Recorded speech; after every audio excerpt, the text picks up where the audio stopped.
Academy खुंग्रिं बेवहाय दिनै 2025 इं मायथाइयाव मेट्रिकआव पास जानो हानाय फरायसाफोरखौ बरायनाय मोनसे फोरबो लोगोसे दिथागिरिफोरखौ लानानै मोनसे जथुम हाबाफारि लादों। थ' हाबाफारियाव फैनो मोननानै खोब गोजोननाय मोन्दों। साननैसो सिगां मेट्रिक पास जानाय जोंनि फरायसाफोर बिथांमोनजों रायज्लायनो मोनना गोजोननाय मोन्दों। गारजेनफोरनो माखासे मानि खोथा बुंनानै गोजोननाय मोन्दों। फरायसालियाव गासै 380 फरायसाफोर दं। एबाउट 400 स्टुडेन्टफोर दङ।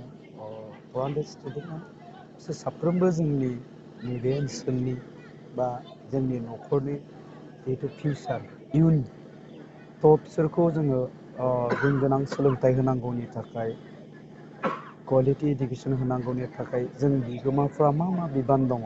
थ' बेफोरखौ बिगोमाफोरजों रायज्लायनो मोननानै एबा बिगोमाफोरनि सिगाङाव बुंनो मोननानै खोब गोजोननाय मोन्दों। दा बेबायदिनो जोंनि फरायसाफोर बे फरायसाफोरा जे फरायनायजों लोगोसे गावनि आखल आखुखौबो मोजाङै दानानै लानांगौ।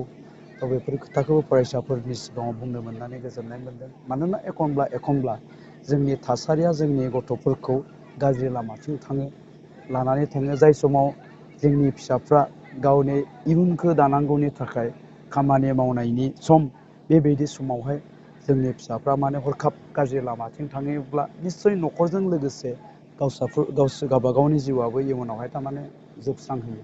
थ' बेखायनो बे गथ'फोरखौ जोंहा जे फरायनायजों लोगोसे गोग्गो आखल आखुखौबो जे दाना लानांगौ दङ आरो गोग्गो आखल आखुखौ जोङो माबोरैजाय दानानै लानांगौ। दा बेफोरखौ फरायसाफोरजों सावरायनो मोनबाय आरो गारजेनफोरजोंबो रायज्लायनो मोनबाय। बिसोरनि सिगाङाव बुंनो मोनबाय जे जोंनि गथ'फोरखौ मोजां आखल आखु दानांगौनि थाखाय जोंहा मा बिबान दङ।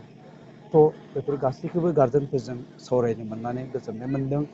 दा लेंहरनायनि थाखाय बड'लेण्ड एकाडेमिनि प्रिन्सिपाल बा बिथांमोननि स्कुल मेनेजिं कमिटि बिथांमोननिसिम आं साबायखर बावहरगोन आरो बेखौनो आसा खालामगोन जाहाथे बे फरायसालिनि गेजेरजों बे ओनसोलनि जोंनि इयुन जोलैफ्रा गुन गोनां सोलोंथाइखौ मोनबाय थानो हायो। फैबाय थानाय समाव गथ'फोरनि फिउचारा जुदि सासे जाफुंसार फरायसा जानांगौब्ला माबायदि हार्डवर्क खालामनांगोन आरो लोगोसे गार्जेनफ्रा माबायदि दिथा खालामनांगौ होननानै सानो? बेफोरखौथ' मिडियायाव बुंबाय थानांगौनि गोनांथि गैया। जायखिजाया बेवहाय फैनानै बेफोर खोथाखौनो रायज्लायबाय गार्जेनफोरजों जे जोंनि गथ'फ्रादि जानो हायो बा गथ'फोरखौदि जों खालामनो हायो।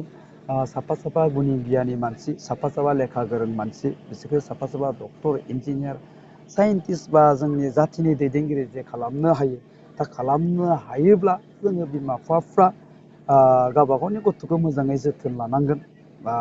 माबोरै जोथोन लायोब्ला जोंनि गथ'फ्रा जानो हायो, बेफोरखौनो गार्जेनफोरजों रायज्लायबाय, फरायसाफोरजों रायज्लायबाय।